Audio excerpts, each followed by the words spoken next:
성경 봉독하겠습니다.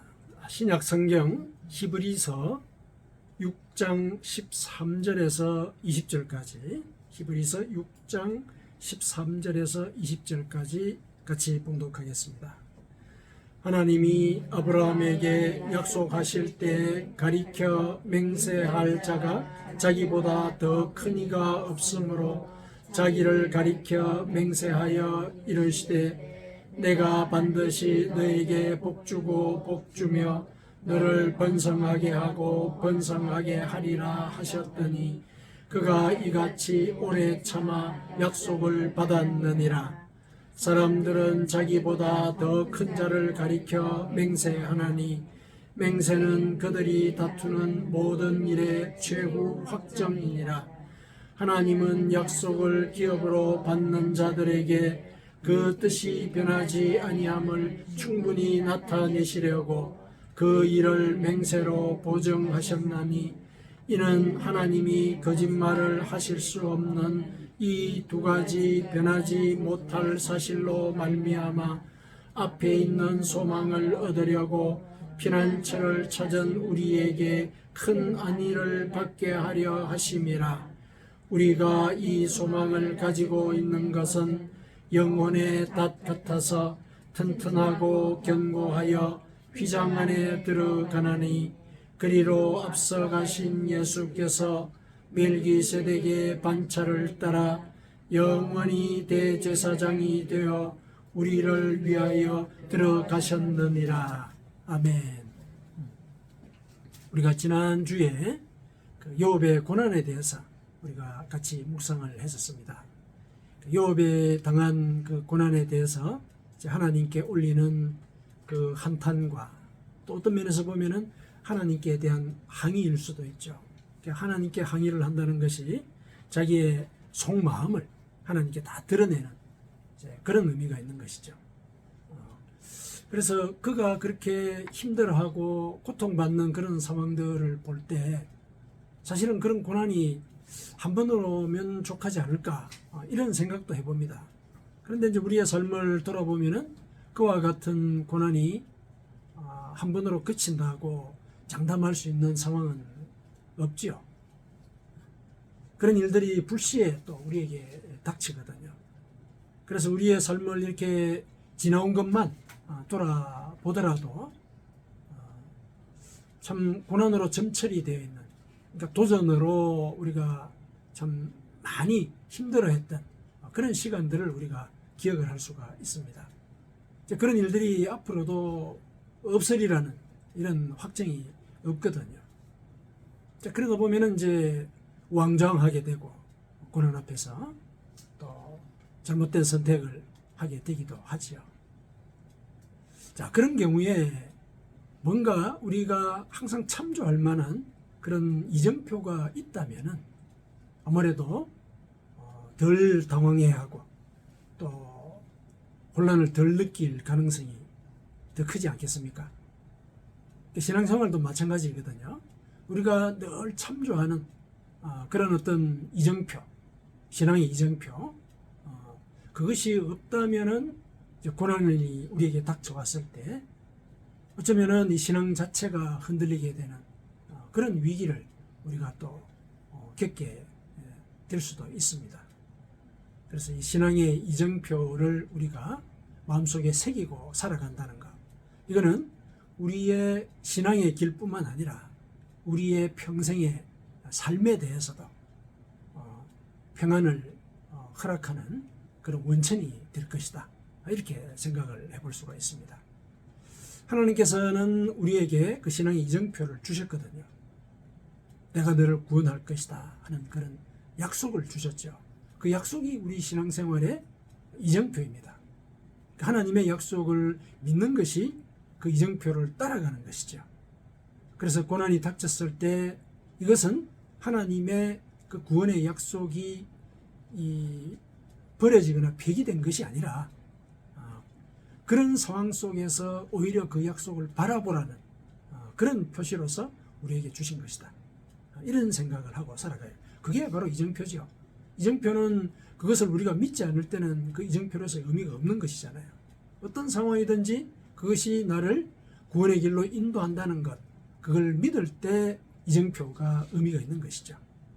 하나님은 그 이정표로서 우리에게 바로 그 구원의 약속을 주셨습니다. 그래서 그 약속이 우리 신앙의 그리고 우리 삶의 이정표라는 사실, 우리가 늘 되새겨야 되겠습니다. 그래서 오늘은 이 본문의 말씀을 기초로 해서 하나님이 주신 그 약속, 그것이 어떻게 우리 신앙생활에서 이정표로서의 의미를 갖느냐, 그거를 같이 한번 나눠봤으면 좋겠습니다. 오늘 본문을 보면은 아브라함이 등장을 하죠. 아브라함은 하나님의 약속을 굳건히 믿었던 그런 대표적인 사람 중에 한 사람이죠. 이 사람의 인생을 돌아보면은 나그네의 인생이라고 얘기를 할 수밖에 없지 않겠습니까? 젊은 시절에 그 갈대아 우르를 떠났습니다. 그 고향을 떠났죠. 떠났을 때도 하나님의 말씀만 듣고 떠났거든요. 하나님의 말씀만 듣고 떠났어요. 떠나서 가나안 땅으로 우여곡절 끝에 이제 왔습니다. 그 안에 아버지도 돌아가시고, 사실 자기가 육신적으로 이렇게 믿을 수 있는 지주가 없어져 버린 거 아닙니까? 어떤 면에서 보면은 이 삶의 이정표 중에 하나가 빠진 거죠. 그렇죠? 이제 그런 이제 상황을 또 살아갔습니다. 근데 가나안에서 또 삶이 순탄했느냐? 아니죠. 가뭄이 닥쳐가지고 또 애굽 땅으로까지 내려가게 되었습니다. 거기서는 이방 사람들이 자기를 죽일까 두려워해서 아내를 자기 누이라고 속였죠. 그래가지고 잘못하면 좀 낭패를 당할 뻔한 그런 또 경험을 하게 됐습니다. 그런데 그런 일을 한 번만 겪은 게 아니라 애굽에서 사실상 쫓겨난 거거든요. 왕이 그 사실을 알고 쫓아내버렸어요. 물론 재산을 이렇게 붙여가지고 보내기는 했지만은, 블레셋이 그 애굽 땅 근처에 있습니다. 그 블레셋 지역에 들어가서 또 자기 아내를 누이라고 속였어요. 거기서도 또 똑같이 그 블레셋의 왕인 아비멜렉에게 핀잔을 당하죠. 이게 사실은 이 갈팡질팡하는 것이죠. 아브라함이. 그러니까 나그네로서의 삶의 어떤 그 흔적이나 증거가 그런 데서 드러나는 것이죠. 굳건한 어떤 이정표가 있었다면은 이렇게 우왕좌왕하지 않을 것인데, 그렇게 우왕좌왕하면서 살았습니다. 그런데 그가 그렇게 현실적인 삶에서 우왕좌왕하기는 했지만은 결국에는 그가 하나님의 그 구원의 약속, 그걸 굳건하게 지켜냈습니다. 굳건하게 믿었던 것이죠. 그것의 대표적인 사례가 이제 75살 때 아들을 주겠다는 그 약속, 그걸 지켜낸 것이죠. 물론 이제 중간에 또 이렇게 그 하갈이라고 하는 여인을 통해서 또 배다른 자식을 낳기는 했죠. 하지만은 하나님의 약속은 흔들림 없이 지켜졌거든요. 그래서 100세 때 아들을 얻지 않습니까? 물론 이제 그 가운데 아브라함이 이제 자신이 그 하나님의 말씀의 뜻을 오해를 한 것에 대해서 또 회개를 하고 이제 그런 과정들이 분명히 있었을 것이라 생각이 듭니다. 그러니까 하나님께서 그 약속을 폐기하지 아니하시고 계속 이루어 주셨거든요. 그러니까 하나님께서 너를 통해서 만백성을 구원하는 그런 길을 열어주겠다. 또 만백성의 아버지가 되겠다는 얘기가 사실은 그런 얘기거든요. 아버지가 일상 삶에서 이정표의 이제 표시니까. 어쨌든 물론 뭐 개인적인 경험에 따라서는 그 아버지라는 존재가 그러하지 못한 경우도 있기는 있습니다. 그러나 여기서 이 아버지는 참 아버지, 참 하나님이 인간의 몸을 입고 태어났다고 생각했을 때 그 아버지를 표본으로 삼는 것이죠. 삶의 이제 이정표로서 이제 그렇게 삼게 할 것이다. 모든 후손들이 너를 보고 하나님의 구원의 약속을 회상하게 될 것이다. 그게 믿음의 조상이 되겠다는 그런 약속을 그렇게 우리가 해석을 할 수가 있습니다. 자, 이 약속을 이제 구체적으로 살펴보면은 물론 현실적으로는 아들을 주겠다 하는 이제 그런 약속으로 이렇게 표명이 되었지만은 이 히브리서의 기자는 아브라함에게 주신 하나님의 약속의 내용을 14절에 이렇게 얘기를 하고 있죠. 14절에 보니까 내가 반드시 너에게 복주고 복주며 너를 번성하게 하고 번성하게 하리라, 이런 약속을 했다고 히브리서 기자가 얘기를 하고 있습니다. 실제로 하나님께서 이와 관련된 말씀을 하시기는 하셨어요.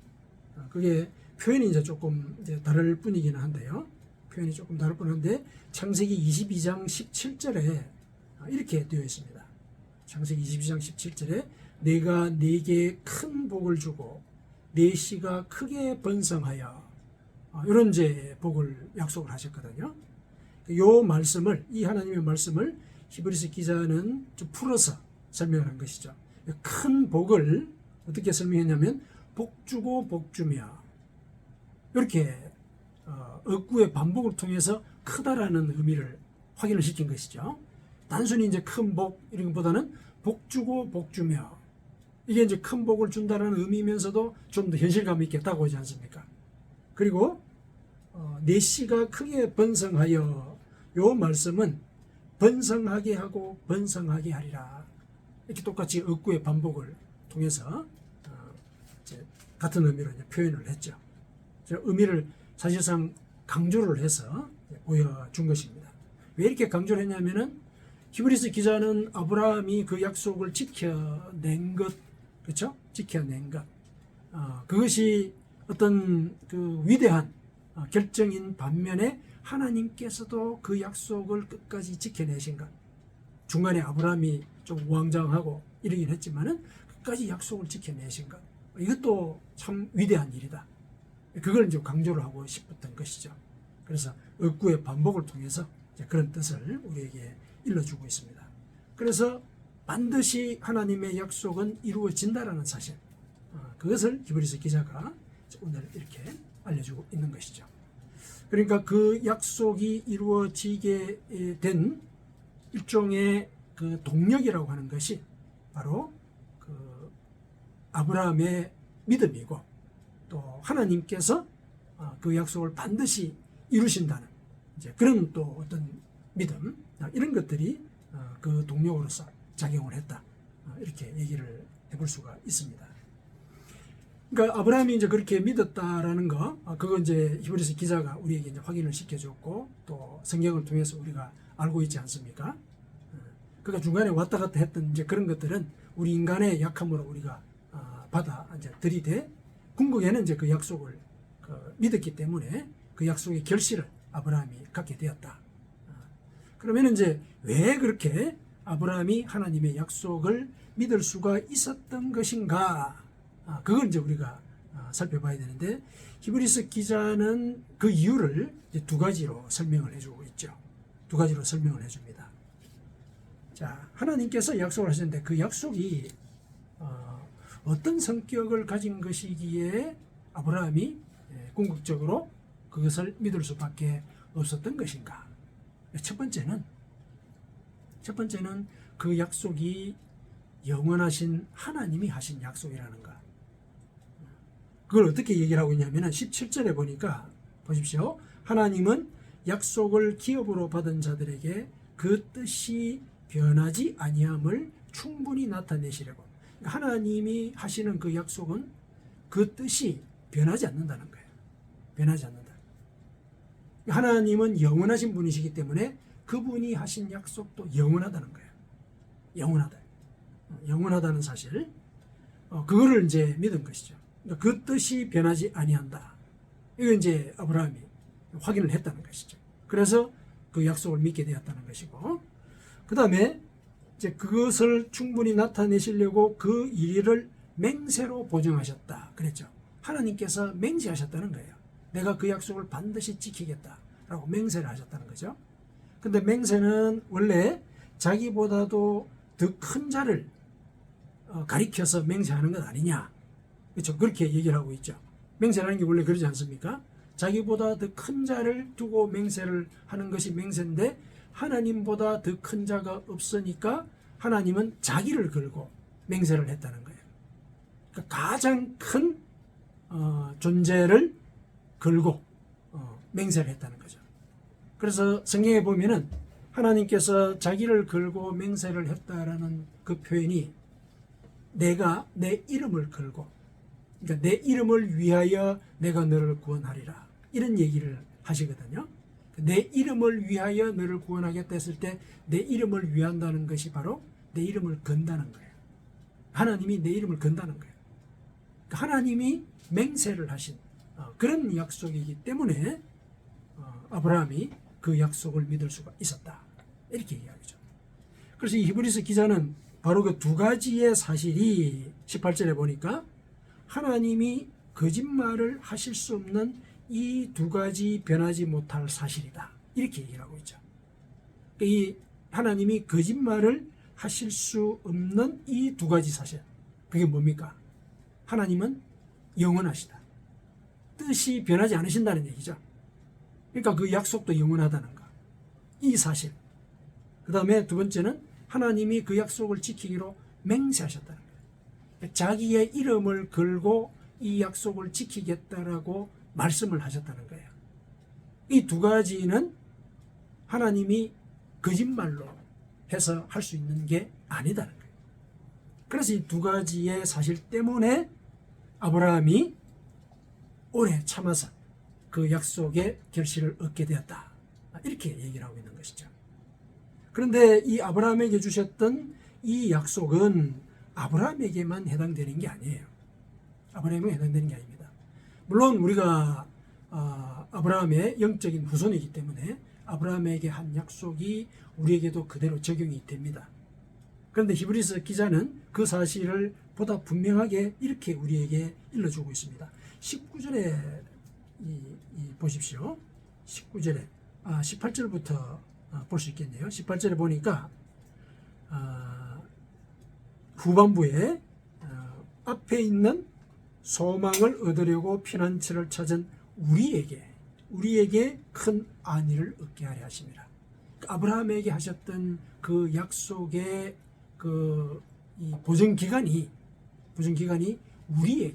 우리에게도 적용이 된다는 얘기죠. 그렇죠?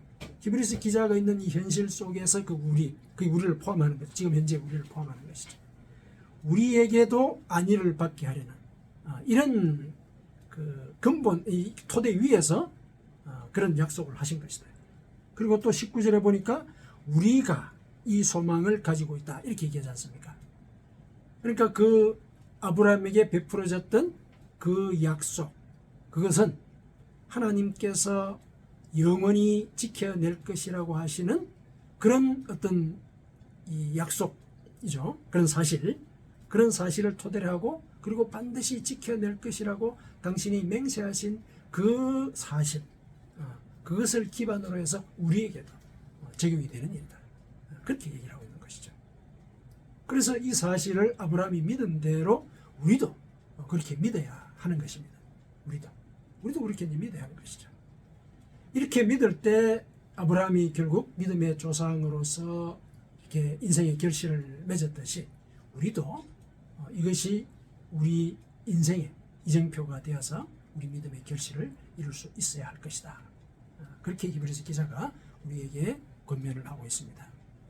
그 약속이 그러면은 어떤 성격을 갖고 있길래 히브리서 기자가 이렇게 얘기를 하느냐, 설명을 이제 좀 더 부연 설명을 해줘요. 히브리서 기자가 친절하게 더 설명을 해줍니다. 그 약속은 물론 이제 하나님의 그런 그 영원하신 속성과 당신이 반드시 지켜내겠다는 그 맹세를 토대로 하고 있지만은, 그 약속이 실제로 우리 삶에 적용이 됐을 때 어떤 효과를, 어떤 결실을 맺게 하느냐, 그게 뭐냐면은 18절에 얘기를 하고 있죠. 앞에 있는 소망을 얻으려고, 이건 이제 약속을 쫓아가는 거잖아요. 약속을 쫓아가는 거거든요. 그걸 쫓아가려고 피난처를 찾은 우리에게 큰 안위를 주시는 것이다. 그 약속이 우리에게 피난처가 된다는 얘기예요. 이 인생을 살아가면서 얼마나 복잡하고 힘겨운 일들이 많습니까? 특히 죄의 유혹, 이거 우리가 싸워서 이겨낼 수가 없거든요. 죄라고 하는 거는 우리가 싸워서 이겨내야 될 대상이 아니라 피해야 되는 대상이에요. 피해야 되는 거예요. 그래서 우리가 죄의 유혹을 느낄 때는 그 약속을 피난처 삼아야 되는 것이죠. 하나님이 나에게 이 약속을 이루어 주실 것이다. 복을 주고 복을 주며 번성하게 하고 번성하게 하리라는 그 약속을 주실 것이기 때문에 지금 현재의 이 죄의 유혹, 이거 내가 벗어나서 하나님께 의탁을 해야 되겠다. 내 마음을 의탁하고 내 생활을 의탁해야 되겠다. 이런 이제 결정을 해야 된다는 것이죠. 그게 그 약속이 우리에게 피난처로서의 역할을 하고 있다는, 그것을 우리가 보여주는 것이잖아요. 그 약속은, 하나님의 그 약속은 우리 삶의 피난처다. 피난처다. 그리고 또 한 가지 더 있어요. 그 피난처가 되니까 이제 물론 우리에게 안위가 있는 거죠. 평안이 있는 것이죠. 안위가 있습니다. 그 다음에 그 약속은 19절에 보니까 우리가 이 소망을 가지고 있는 것은 영혼의 닷과 같더라. 그죠? 영혼의 닷과 같다. 그 약속은 우리 영혼의 닷과 같습니다. 닷이라고 하는 것이 배가 풍랑에 흔들리지 않도록 잡아주는 역할을 하는 그 고리잖아요. 고리죠. 닷과 같다. 그래서 그 닷은 튼튼하고 견고하다라는 거죠. 튼튼하고 견고하더라. 그런데 영적으로 볼 때 이 영혼의 닷은 휘장 안에 들어가 있다 이 얘기죠. 19절에 그 얘기죠. 휘장이 어디입니까? 성소에서 지성소와 이렇게 제사장들이 들락날락하는 이제 그런 장소를 구별하는 그런 휘장이죠. 그리고 휘장 안에 들어간다는 얘기는 하나님을 친견한다는 얘기거든요. 그 휘장 안에 하나님이 계시잖아요. 휘장 안에 그 법궤가 있고, 법궤가 하나님을 상징하니까 거기 가서 제사장들이 또 하나님의 말씀을 듣고 백성들에게 또 가르치고 이런 일들이 그 장막에서 이루어졌었습니다. 그 휘장 안에 들어간다는 얘기는 하나님 안에 들어간다 이 얘기거든요. 그 영혼의 닻이 하나님 안에 있다는 얘기예요. 하나님 안에 있습니다. 그런데 그 닻이 우리가 그 일을 이루어내는 것이 아니라 20절에 보니까 그리로 앞서가신 예수께서, 그 영혼의 닻이 하나님 안에 들어가 있는데 예수 그리스도께서 먼저 영혼의 닻을 시연해 보였다는 얘기죠. 그렇죠? 그 예수께서 멜기세덱의 반차를 따라 영원히 대제사장이 되어 우리를 위하여 들어가셨느니라. 예수께서 휘장 안으로 들어가셨는데 그 들어가신 그 의미가 뭐냐? 그거는 바로 예수께서 멜기세덱의 반차를 따라서, 멜기세덱의 계열이라는 뜻인데, 멜기세덱은 성경을 보면은 이 사람은 족보가 없어요. 누가 아버지고 그 후손이 누구가 없어요. 혼자 딱 등장을 해요. 그것을 히브리서 기자는 이 사람은 영원한 존재다의 표시라는 것, 그렇게 해석을 해요. 이 계열이 없으니까. 계열이 없는데 이 사람이 믿음의 조상인 아브라함으로부터 11조를 받았거든요. 그런 사건이 기록이 되어 있는 것을 근거로 해서 이 멜기세덱은 영원한 대제사장의 표상이다, 이렇게 봐요. 그러니까 계열이 없으니까 영원한 거죠. 영원한 거예요. 이 멜기세덱의 계열을 쫓아서, 영원한 대제사장의 계열을 쫓아서 예수님이 바로 그 대제사장이 되셨다. 대제사장은 원래 하나님과 인간 사이를 연결하는 다리 역할을 하는 자잖아요. 제사장이라는 뜻이 다리 역할이에요. 다리 역할을 하는 거거든요. 중보하는 거예요. 대신해서, 우리를 대신해서 우리의 기도를 아뢰고, 우리가 힘겹고 어려울 때 우리를 대신해서 하나님께 기도하는 역할, 이게 중보의 역할이거든요. 그게 제사장이 하는 일이에요. 그 일을 예수 그리스도께서 먼저 하셔서 영혼의 닻이 무엇인지를 보여주셨다는 거예요. 이미 그 닻을 우리가 믿는 거예요. 그 믿는 것이 바로 하나님의 그 구원의 약속을 믿는 것과 같다는 거예요. 그래서 그 약속은 우리에게는 영혼의 닻과 같다. 그래서 닻을 무태 혹은 바다 깊숙이 내린 것과 같이 우리는 풍랑이 있는 가운데서도 평안을 누릴 수가 있다는 것이죠. 어렵고 힘든 일들이 닥쳐서 눈앞이 캄캄해지고, 또 그 힘든 일들이 한두 번이 아니고 여러 번 겹쳐서 낙심을 하게 되는 이런 사태가 우리를 위협을 하더라도 우리는 하늘에서 주는 그 평안을, 공급을 받을 수가 있는 것이다. 왜냐하면 하늘에다가 영혼의 닻을 내리고 있기 때문에 그렇다. 그 영혼의 닻이 우리가 믿는 그 약속, 그걸 통해서 우리가 주어지는 것이다.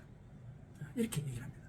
그러니까 히브리서 기자는 하나님께서 우리에게 주신 그 약속이 우리 영혼의 피난처이고 또 우리 영혼의 닻이기도 하다.